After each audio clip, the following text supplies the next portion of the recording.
But I want to start with a question for Mark and Ron, which is by far the number one question. Probably going to be a lengthy answer. What makes you guys decide to invest in a founder or a company? Either of you can start. Go ahead. No. Go ahead. You first. Well, we have a slide on that. We have an app for that. They're bringing some. Mark can start while we try to get your slide up. Okay. We're bringing in AV guys, so. So say the question again. Go ahead. What makes you decide to invest in a founder or a company? So what makes us invest in a company is based on a whole bunch of characteristics. I've been doing this since 1994, right before Mark got out of the University of Illinois. So SV Angel and its entities have invested in over 700 companies. So to invest in 700 companies, that means we've physically talked to thousands of entrepreneurs. And there's a whole bunch of things that just go through my head when I meet an entrepreneur. And I'm just going to talk about what some of those are. And literally, while you're talking to me in the first minute, I'm saying, is this person a leader? You know, is this person rifle-focused and obsessed by the product? I'm hoping, because usually the first question I ask is, what inspired you to invent this product? I'm hoping that it's based on a personal problem that founder had, and this product is the solution to that personal problem. Then I'm looking for communication skills, because if you're going to be a leader and hire a team, assuming your product is successful, you've got to be a really good communicator, and you have to be a born leader. Now, some of that you might have to learn those traits of leadership, but you better take charge and be able to be a leader. I'll switch back to the slide, but let's let Mark. Yeah, I agree with all that, I guess, and there's a lot of detail to this question that we could talk about, and we may be even a little bit different than Ron, and where we are different than Ron, that we actually invest across stages. So we invest at the seed stage, venture stage, growth stage, and then we invest in a variety of different business models, consumer, enterprise, and a bunch of other variations. So there are kind of fine-grained answers, that we could get into if there are specific questions. Two general concepts that I would share. So one is the venture capital business is 100% a game of outliers. It's extreme exceptions. Right, so the conventional statistics are, on the order of 4,000 venture fundable companies a year that want to raise venture capital. About 200 of those will get funded by what's considered a top tier VC. About 15 of those will someday get to $100 million in revenue. And those 15 from that year will generate something on the order of 97% of all the returns for the entire category of venture capital in that year.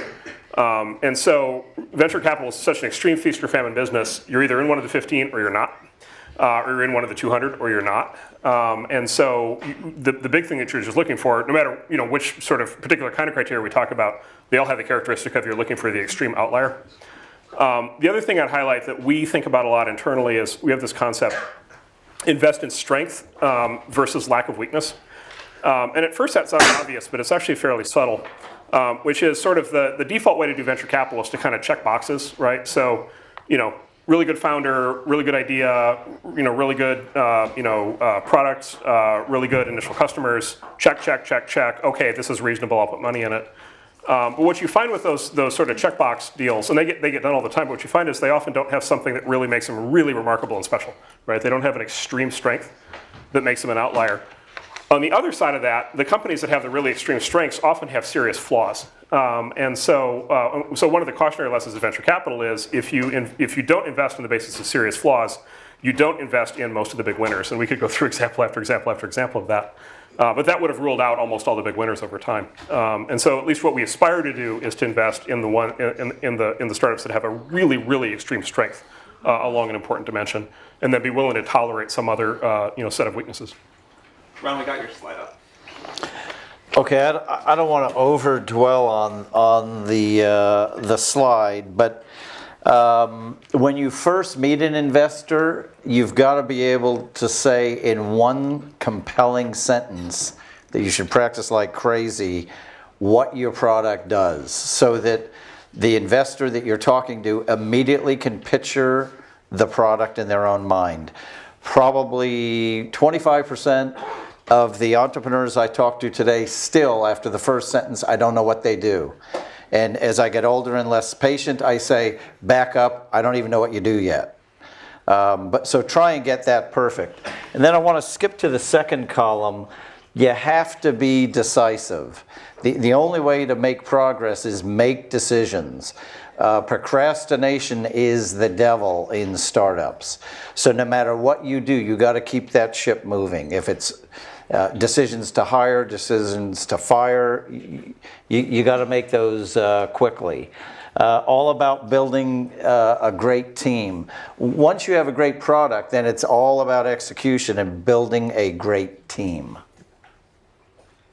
Parker, could you talk about your seed round and how that went and what you wish you had done differently as a founder raising money? Sure. So actually, I think my seed round, most of the stuff with my current company felt like, from a fundraising perspective, felt like it came together relatively quickly. But actually, one of the experiences that I had, I started a company before this that I was at for about 6 years, and my co-founder and I pitched almost every VC firm in Silicon Valley. I mean, we literally went to like 60 different firms, and they all told us no. And we were constantly trying to figure out, how should we adjust our pitch, and how should we do the slides differently, and how do we tweak the story, and that sort of thing. And at one point, there was this sort of key insight that someone gave me when I was pitching, actually someone at Coastal Ventures.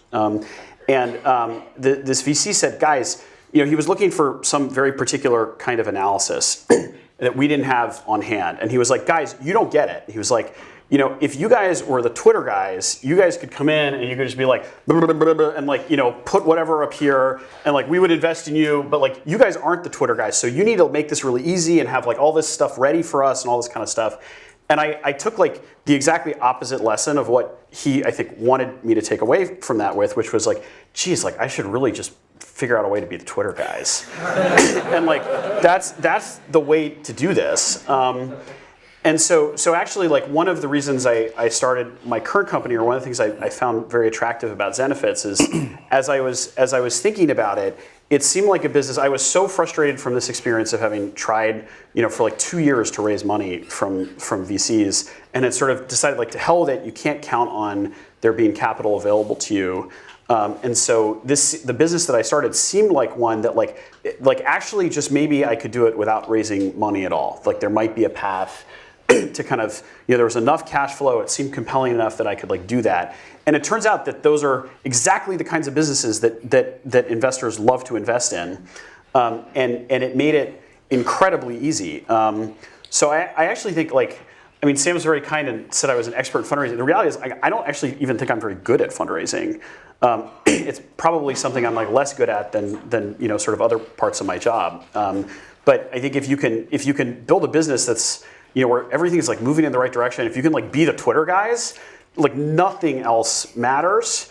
And if you can't be the Twitter guys, it's very hard for anything else to make a difference, for things to kind of come together for you. Why did that VC say be like the Twitter guys when the fail whale dominated the site for 2 years? Because it kept growing anyway. Because it worked. Yeah. The other point I want to make is bootstrap as long as you possibly can. I met with one of the best founders in tech who's starting a new company, and I said to her, well, when are you going to raise money? I might not. And I go, that is awesome. Never forget the bootstrap.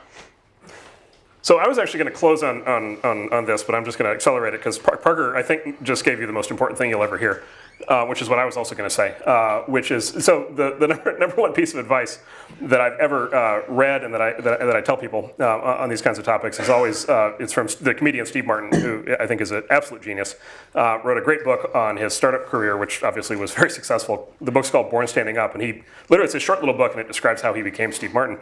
And the heart of the book is, he says, what's the key to success? He says the key to success is be so good they can't ignore you, right? And so in a sense, like all this, we're going to have this entire entire conversation, and I'm sure we'll keep having it about how to raise money, but in a sense, it's all kind of beside the point. Because if you do what Parker's done and you build a business that is going to be a gigantic success, then investors are throwing money at you. And if you come in, with a theory and a plan and no data, and you're just one of, the next 1,000, it's going to be far, far harder to raise money. So that's the positive way to put it, is kind of be so good they can't ignore you. In other words, you're almost always better off making your business better than you are making your pitch better. The other thing, that's the positive way of looking at it. The negative way of looking at it, or the cautionary lesson, is that, and this gets me in trouble every single time I say it, but I'm on a ton of flu medication, so I'm going to go ahead and just let it rip. Raising venture capital is the easiest thing a startup founder is ever going to do. As compared to recruiting, right, as compared to recruiting engineers, in particular as compared to recruiting engineer number 20, it's far harder than raising venture capital. Selling to enterprise customers is harder. Getting viral growth going on a consumer business is harder. Getting advertising revenue is harder. Almost everything you'll ever do is harder than raising venture capital. And so I think Parker is exactly right. If you get in a situation in which raising the money is hard, it's probably not hard compared to all the other stuff that's about to follow. And it's very important to bear that in mind. It's often said raising money is not actually a success. It's not actually a milestone for a company, and I think that's true, and I think that's the underlying reason. It puts you in a position to be able to do all the other harder things. Related to that, what do you guys wish founders did differently when raising money? And specifically, Mark, you mentioned this relationship between money and risk and how that applies here, so maybe we could start with that. Yeah, so the single biggest thing that people are just missing, and I think it's all of our faults, we're all not talking about it enough, but I think the single biggest thing entrepreneurs are missing, both on fundraising and how they run their companies, is the relationship between risk and cash. So the relationship between risk and raising cash, and then the relationship with risk and spending cash. So I've always been a fan of something that Andy Ratcliffe taught me years ago, which he calls it the onion theory of risk. Which basically is, you can think about a startup like on day one as having every conceivable kind of risk, right? And you can basically just make a list of the risks. And so you've got, founding team risk. Are the founders going to be able to work together? Do you have the right founders? You're going to have product risk. Can you build a product? You'll have technical risk, right? Which is maybe you need a machine learning breakthrough or something to make it work. Are you going to be able to do that? You'll have, launch risk. Will the launch go well? You'll have, market acceptance risk. You'll have revenue risk. A big risk you get into in a lot of businesses that have a sales force is, can you actually sell the product for enough money to actually pay for the cost of sale? So you have cost of sale risk. If you're a consumer product, you'll have viral growth risk. Well, you get the thing of viral growth. And so a startup at the very beginning is basically just this long list of risks, right? And then the way that I always think about running a startup is also the way I think about raising money, which is it's a process of peeling away layers of risk as you go. Right, and so you raise seed money in order to peel away the first 2 or 3 risks, right? The founding team risk, the product risk, maybe the initial launch risk. You raise the A round to peel away the next level of product risk. Maybe you peel away some recruiting risk because you get your full engineering team built. Maybe you peel away some customer risk because you get your first 5 beta customers, right? And so basically the way to think about it is you're peeling away risk as you go. You're peeling away risk by achieving milestones. And then as you achieve milestones, you're both making progress in your business and you're justifying raising more capital, right? And so you come in and you pitch somebody like us and you say you're raising a B round. The best way to do that with us is you say, okay, I raised a seed round, I achieved these milestones, I eliminated these risks. I raised the A round, I achieved these milestones, I eliminated these risks. Now I'm going to raise a B round. Here are my milestones, here are my risks. And then by the time I go to raise a seed round, here's the state that I'll be in. And then you calibrate the amount of money that you raise and spend to the risks that you're pulling out of the business. And I go through all this, in a sense this sounds kind of obvious, but I go through all this because it's a systematic way to think about how the money gets raised and deployed, as compared to so much of what's happening, especially these days, which is just, oh my God, let me go raise as much money as I can, let me go build the fancy offices, let me go hire as many people as I can, and just kind of hope for the best. I'm going to be tactical. For sure, don't ask people to sign an NDA. We rarely get asked anymore because most founders have figured out that if you ask somebody for an NDA at the front end of the relationship, you're basically saying, I don't trust you. So the relationship between investors and founders involves lots of trust. The biggest mistake that I see by far is not getting things in writing. My advice on the fundraising process is do it as quickly and efficiently as you possibly can. Don't obsess over it. For some reason, founders get their ego involved in fundraising where it's a personal victory. It is the tiniest step on the way, as Marc said, and it's the most fundamental. Hurry up and get it over with. But in the process, when somebody makes a commitment to you, you get in your car and you type an email to them that confirms what they just said to you. Because a lot of investors have very short memories, and they forget that they committed to you that they were going to finance, or they forget what the valuation was, or that they were going to find a co-investor. You can get rid of all that controversy just by putting it in writing, and when they try and get out of it, you just resend the email and say, excuse me. And hopefully they've replied to that email anyway, so get it in writing. In meetings, take notes and follow up on what's important. I want to talk a little bit more about tactics here. Just how does the process go? Can people email you guys directly? Do they need to get an introduction? How many meetings does it take for you to make a decision? How do you figure out what the right terms are? When can a founder ask you for a check? You wanna? That was like 6 questions. That's a lot of things. Yeah. Okay. Good. It's the process. Why don't you describe? Because you'll describe seed, and then I'll describe. Yeah. So SV Angel, invests in seed stage startups. So we like to be the very first investor. We normally invest today in a round that's $1 million to $2 million. It used to only be $1 million. So if we invest $250K, that means there's 5 or 6 other investors in that syndicate. SV Angel has now a staff of 13 people. I do no due diligence anymore. I am not a picker anymore. I just help on major projects for the portfolio companies that are starting to mature.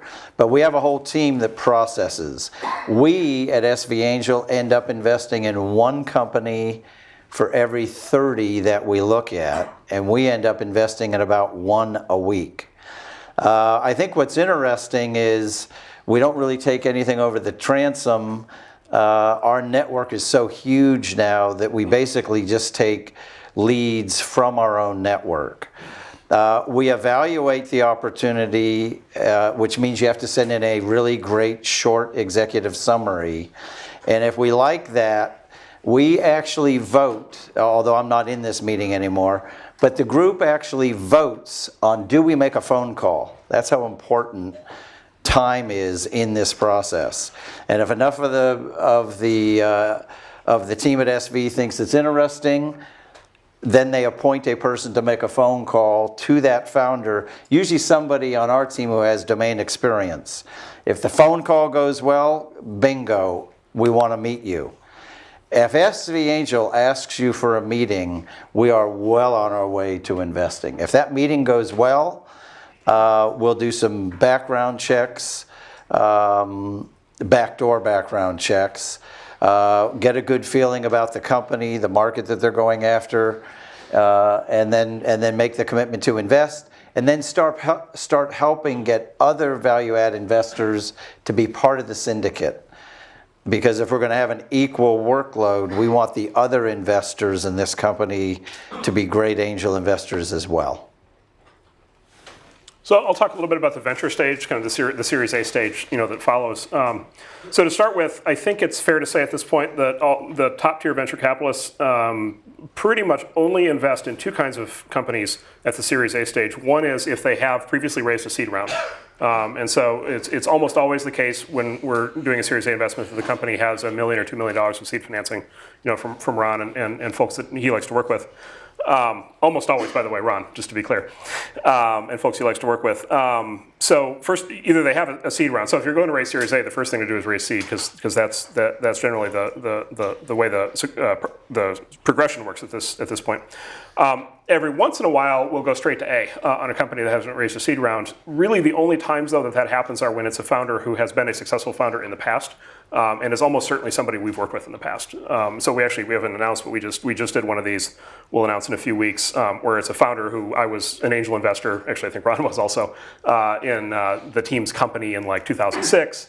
And then the company did its thing, and then ultimately was acquired by another big company. And then that team now is starting their new thing. So in that case, we're just going to jump it straight to an A because they're so well known and they have a plan all lined up for it. But that's the exception. It's almost always preceded by a seed round.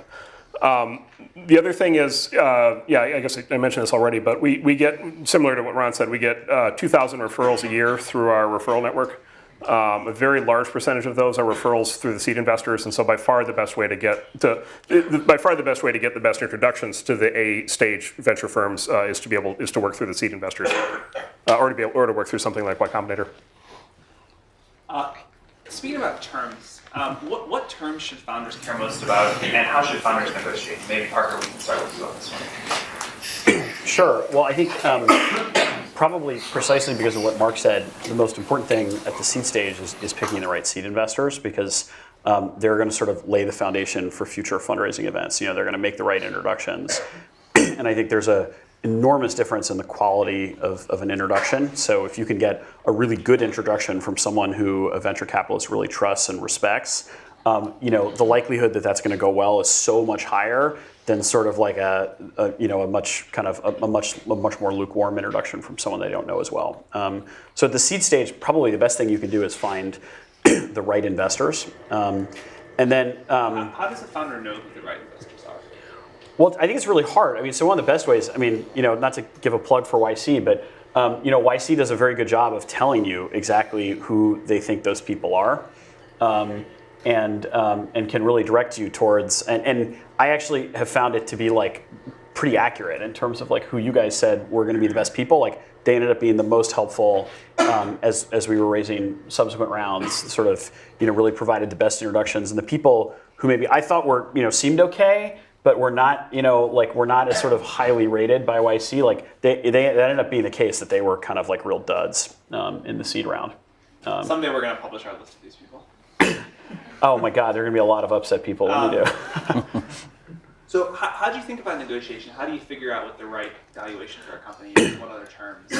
Well, so I started out, like when I was raising my seed round, I really didn't know. And we had conversations about this. I probably started a little too high on the valuation side. So as you guys know, like Y Combinator sort of culminates in this thing called Demo Day, where you get sort of all of these investors at once who are looking at the company. And I started out trying to raise money at like a $12 or a $15 million cap, which is like not quite the same thing as a valuation, but sort of roughly equivalent. And everyone was like, "That's crazy. That's completely nuts. You're like too big for your britches. Like that's completely just wouldn't work." And so I ended up sort of walking it down a little bit, and within sort of the space of a couple days, said, "Okay, well I'm going to raise it 9." And then suddenly, for whatever reason, that had sort of hit some magical threshold on the seed stage that it was below 10. That it seemed like there was like almost infinite demand for the round at a $9 million cap. So no one would pay 12, but at a $9 million cap, it felt like I probably could have raised like $10 million. And the round came together, in roughly about a week. At that point, once I kind of hit that threshold. And so there seemed to be, and they probably fluctuate over time, but there seem to be these sort of like thresholds, particularly for seed stage companies that investors will think of as like, this is what, like above this level is like crazy, that like doesn't matter. And there's sort of like a rough kind of range that people are willing to pay. And so you just kind of like, you have to just kind of figure out what that is, get the money that you need, don't raise any more than you need, and just kind of get it done. And at the end of the day, like whether you raise at 12 or 9 or like 6, it's not a huge deal for the rest of the company. Is there a maximum amount of the company you think that founders should sell in their seed round and A round, beyond which problems happen? For any of you. I feel like that's a better question for you. Well, gosh, I don't know. I think I don't know the rules on this stuff. I think the tricky thing is, it seems like they're kind of rough, particularly for like a Series A. You're probably going to sell somewhere between 20 and 30% of the company, because below venture capitalists tend to be a lot more ownership focused than price focused. So you might find that it's actually, sometimes when companies raise really big rounds, it's because the investor basically said, listen, I'm not going to go below 20% ownership, but I'll pay more for it. And so, and above 30%, probably sort of weird things happen to the cap table. Like it gets hard, down the line to sort of, for there to be enough room on the cap table for everyone. And so everything seems to come in that range. That probably just is what it is in most cases. So at the seed stage, I mean, what I've heard, there doesn't seem to be any magic to it, but it seems like 10 to 15% is what people say. But that's mostly just what I've heard. I'm curious in your guys' thoughts. I agree with all that. I think it's important to get the process over with. But I think it's important for the founder to say to themselves in the beginning, at what point does my ownership start to demotivate me? Because if there's like a 40% dilution in an angel round, I've actually said to the founder, do you realize you've already doomed yourself?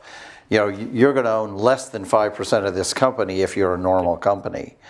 And so these guidelines are important. The 10 to 15%, because if you keep giving away more than that, there's not enough left for you and the team, and you're the ones doing all the work. Well, actually, we'll walk. We've seen a series of interesting companies in the last 5 years where we just walk simply. We won't bid simply on the basis of their cap tables already destroyed. Outside investors already own too much. There was a company we really wanted to invest in, but the outside investors already owned 80% of it when we talked to them, and it was still a relatively young company. They had just done 2 early rounds that had just sold too much of the company, and literally we were worried, and I think accurately so, that it was going to be demotivating for the team to have that structure. One more question before we open it up to the audience for Ron and for Mark. Could you guys both tell the story of the most successful investment you've ever made and how that came to happen? Other than Zenefits, of course. Other than Zenefits. Yeah, other than That's going to be hard. for me, clearly, it was the investment in Google in 1999, and we got Google return out of it. But funny enough, I met Google through a Stanford professor, David Cheriton, who's in the School of Engineering. He's still here. He was actually an angel investor in Google and an investor in our fund. And kind of the quid pro quo we have with our investors in the fund is you have to tell us about any interesting company that you see. And we loved it that David Cheriton was an investor in our fund because he had access to the computer science department's deal flow. And we were at this party at Vivek Ranadive's house in full tuxedo. I hate tuxedos. And did anyone here know David Cheriton? Because you know for sure he does not like tuxedos, and he was in a tuxedo. But I went up to him and we complained about our attire. And then I said, hey, what's happening at Stanford? And he says, well, there's this project called Backrub, and it's search by page rank and relevancy. And back in today, page rank and relevancy, everyone says, oh, that's so obvious. In 1998, that was not obvious. That engineers were designing a product based on this thing called page rank. And all it was a simple algorithm that said, if a lot of people go to that website and other websites direct them there must be something good happening on that website. That was the original algorithm. And the motivation was relevance. So I said to David, I have to meet these people. And he said, you can't meet them till they're ready, which was the following May, funny enough. I called them every month for 5 months, and finally got my audition with Larry and Sergey. And right away, they were very strategic. They said, we'll let you invest if you can get Sequoia. We don't know Sequoia, but they're investors in Yahoo. And because we're late to market, we want an OEM deal with Yahoo. So I earned my way into the investment in Google. What about you? So I'll tell one on the other side, which is Airbnb, which we actually were not early investors in. We did Airbnb as a growth round. We did the first big growth round in Airbnb, at about $1 billion valuation in 2011. And I think that will turn out to be, I believe that will turn out to be one of the spectacular growth investments of all time. We'll see, but I think it's going to be, I think this is really going to be one of the big companies. So I'll tell that story because it's not a story of pure genius. It's a, we passed it. We didn't even meet with them. I don't think we met with them the first time around, or maybe one of our junior people did. But it was one of these, I said earlier that venture capital is entirely a game of outliers, right? One of the key things with outliers is the ideas often seem completely nuts up front. And so, of course, the idea of a website where you can have other people stay in your house, if you just made a list of the ideas that are most nuts, that would be right there at the top. And then I have a very nice email from you passing them. Yeah, good. Hopefully I was very courteous in my stupidity. Well, the second most stupid idea you could possibly think of is a website where you can stay in other people's houses. And so the Airbnb uniquely combines both of those bad ideas. So, of course, it turns out they've unlocked an entirely new way to basically software eats real estate. They've unlocked this just gigantic network effect. It's a gigantic global phenomenon. It's going to be an enormously successful company. So part was just coming to grips with the fact that we had whiffed on our initial analysis of the idea, and that the numbers were clearly proving that we were wrong. And the customer behavior was clearly proving that we were wrong. So one of our philosophies at our firm is we're multi-stage. The big reason for that is so we can fix our mistakes, and we can pay up to get in later when we screw up early on.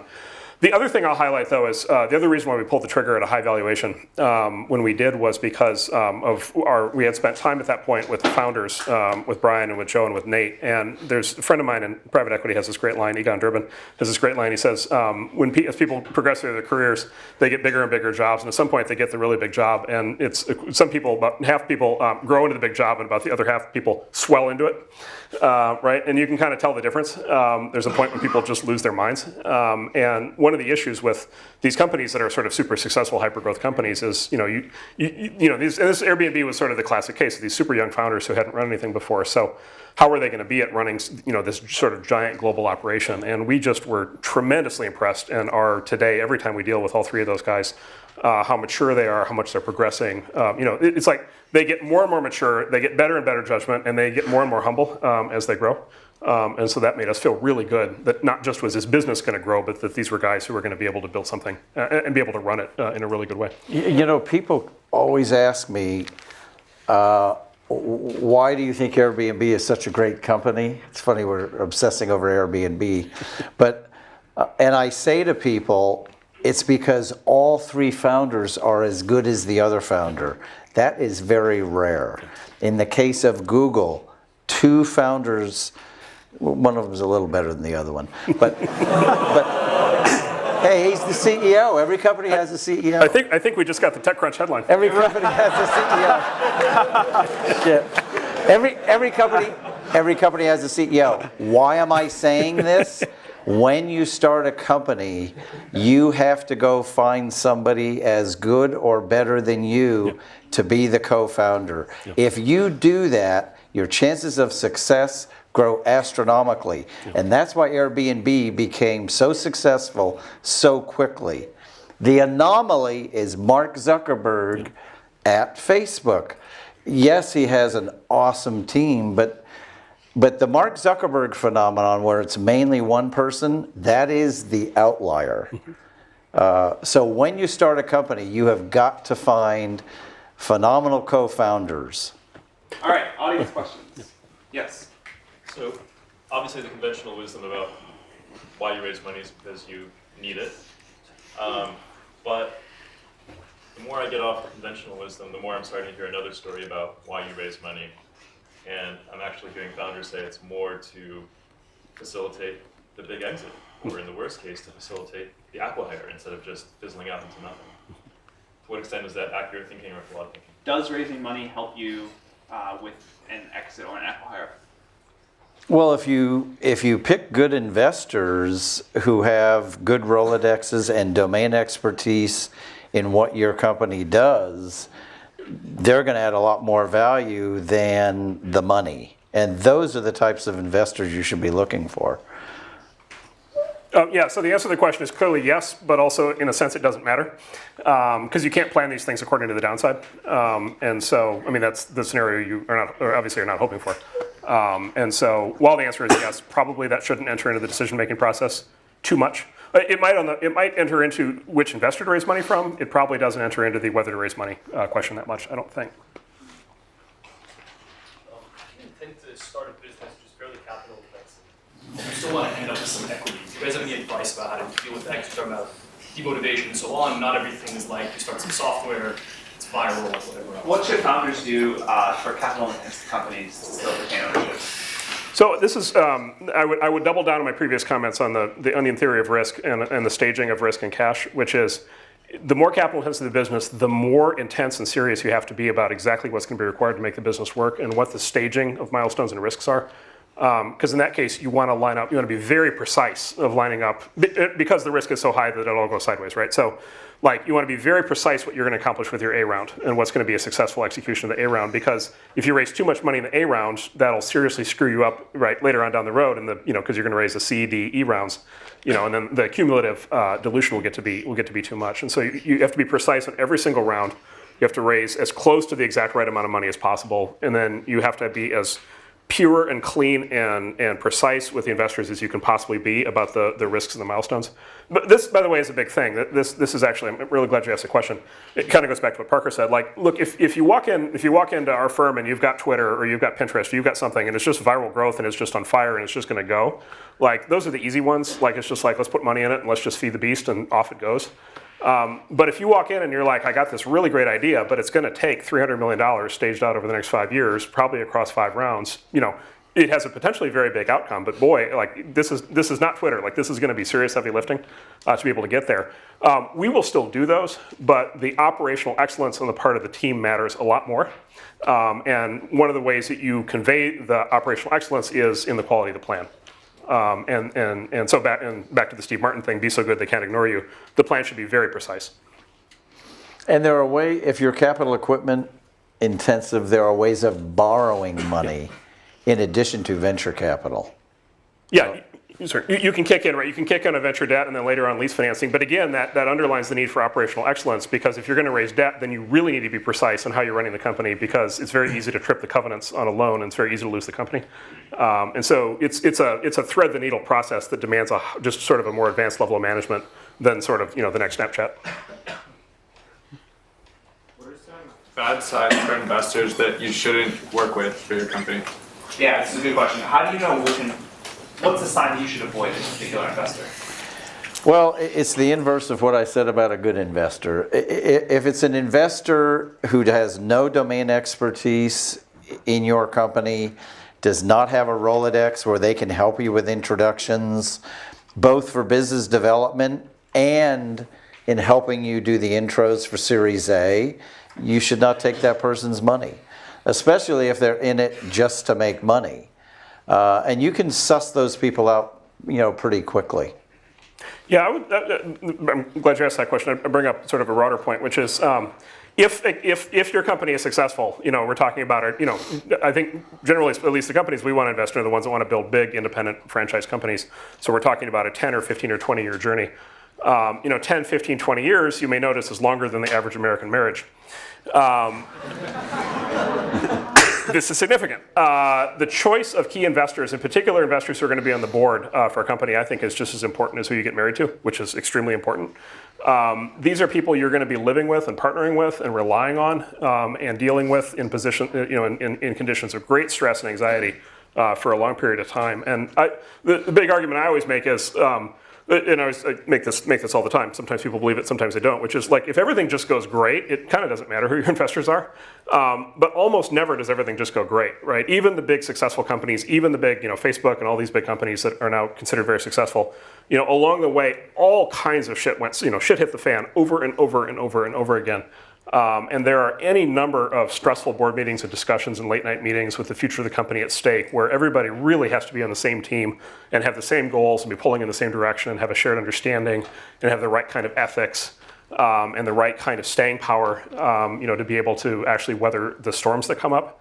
And one of the things that you'll find that is a big difference between first-time founders versus second-time founders is almost always the second-time founders take that point much more seriously after they've been through it once. And so it really, really, really matters. I always thought, and I believe that it does, it really matters who your partner is. It really is like getting married, and it is worth putting the same amount of time, maybe not quite as much time and effort into picking your spouse, but it is worth spending significant time really understanding who you're about to be partnered with, because that's way more important than, did I get another $5 million in the valuation, or did I get another $2 million in the check?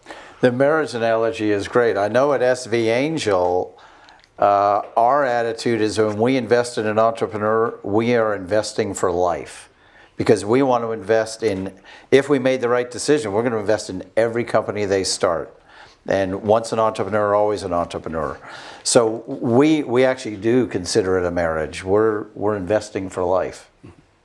One thing that which is another way of saying what Mark just said, is I always look for in that first meeting, do you feel like you respect this person, and do you feel like you have a lot to learn from them? Because sometimes you meet with VCs, and in the initial meeting you kind of feel like, man, they're just like slow on the uptake, or they don't get it, or they don't see it. And sometimes you walk in and they have this just such an incredible amount of insight into your business that you walk out of there being like, man, even if these guys didn't invest, that sort of hour that I spent with them was such a great use of my time. I felt like I came out with a much clearer picture of what I need to do and where I need to go.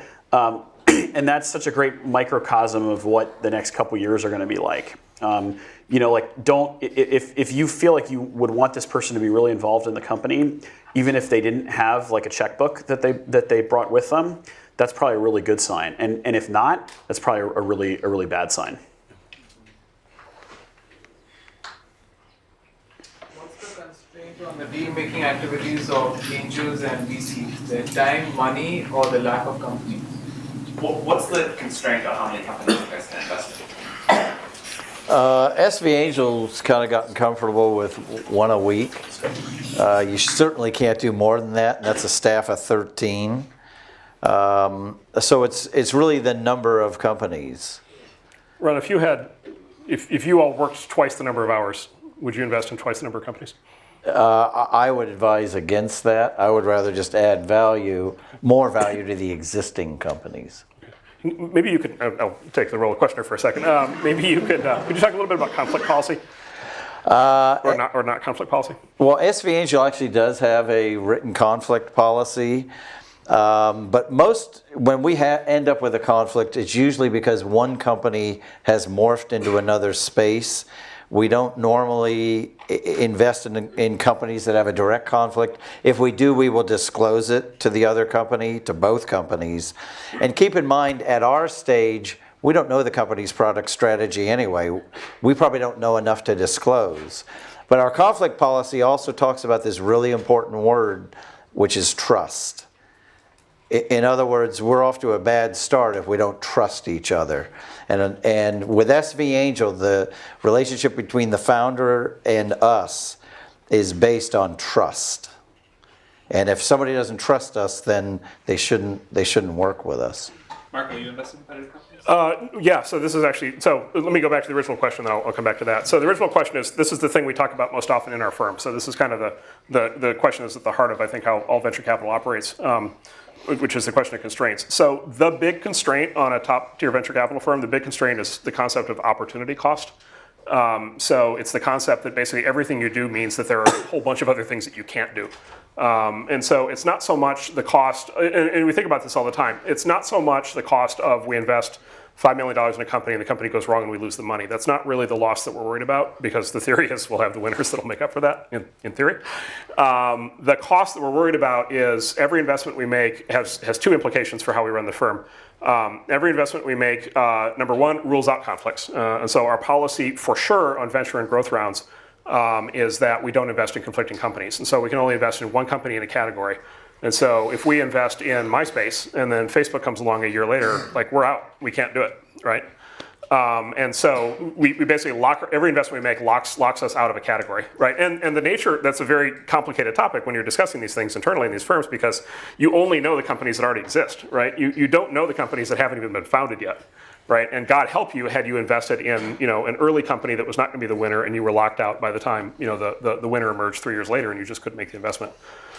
So that's one issue, is conflict policy. The other issue is opportunity cost on the time and bandwidth of the general partners. And so going back to the concept of adding value, we're a typical firm, we're a fairly typical firm of 8 general partners.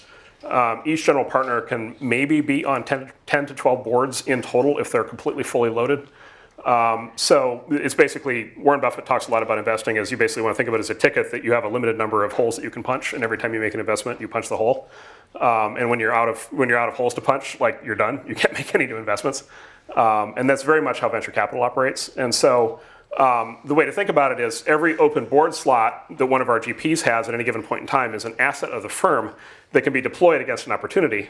But every time we make an investment, it takes the number of slots that we can punch down by 1. So it reduces the ability for the firm to do new deals. And so every investment we make forecloses not just the competitive set, but other deals where we will simply run out of time. And this is sort of a big thing of like, well, this goes back to what I said earlier, like, this company's pretty good. It seems fairly obvious that it's going to raise venture funding. Why didn't you fund it? Well, on its own, if we had unlimited capacity, we probably would have. Like, it'll probably make money. But relative to getting blocked out of the competitive set and relative to not having that open board seat for an even better opportunity, we pass on that basis a lot. It's pretty widely agreed that it's easier than ever to build an MVP, to launch, to get traction. At the same time, I know that there are seed deals that happen pre-MVP or even pre-launch and pre-traction. So in those instances where you do a seed round, a company that either doesn't have a product yet or hasn't launched and gotten impressive traction, what do those deals look like, and what do you make that judgment based on? What convinces you to invest with no product and no traction? What would convince us, which is what usually convinces us, is the founder and their team themselves. So we invest in people first, not necessarily the product idea. The product ideas tend to morph a lot. So we will invest in the team first. If it's pre-users, the valuation is going to tend to be corresponding lower unless one of the founders, has a success track record. Yeah, for us, it's almost always, if there's nothing at the time of investment, then it's almost, other than a plan, it's almost always a founder who we've worked with before or a founder who's very well known. By the way, the other thing worth highlighting is you kind of, in all these conversations, you kind of, the default assumption is that we're all starting consumer web companies or consumer mobile companies. There are, other categories of companies. Capital intensive is one that's been brought up, but I'll just say, like, for example, enterprise software companies or enterprise, these days, SaaS, application companies or cloud companies. It's much more common that there's no MVP, right? It's much more common that they're a cold start. And it's much more common that they build a product in the A round. And there's no point to having an MVP because the customer's not going to buy an MVP. The customer actually needs the full product when they first start using it. And so the company actually needs to raise $5 or $10 million to get the first product built. But in almost all those cases, that's going to be a founder who's done it before. I think we have time for one more question. Yeah. Can you talk about the ideal board structure and investor perspective and founder perspective from that? Could you guys talk about the ideal board structure? You first. I think so. In our board, we're fortunate that we have there's myself and my co-founder and a partner from Andreessen Horowitz, which I think probably removes the fear. Probably creates a little more trust because it sort of removes the fear that, like, someone's going to come in and just, like, fire you arbitrarily because, like, it's time for a big company's CEO kind of thing. But in most cases, I think if you trust the people that you're working with, it shouldn't really be an issue because there are so few. I mean, things almost never come to, like, a board vote, and by the time that they do, it's like something's deeply broken at that point anyway. And most of the power that VCs have comes outside of the board structure. It's protective covenants that are built into the financing round. So it's like you can't, take on debt. You can't sell the company. There are certain things that you can't do without them agreeing to it anyway.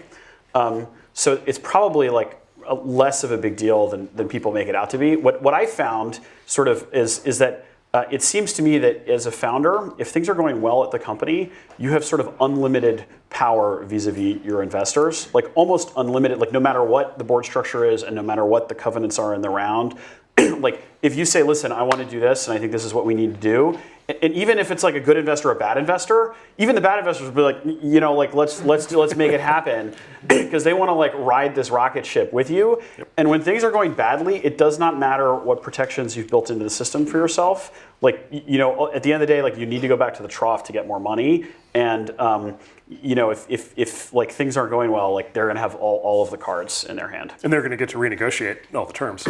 And exactly, they'll change all. This is what happens actually when a company gets in dire straits. It actually doesn't matter what the terms of the prior rounds are; they all get renegotiated.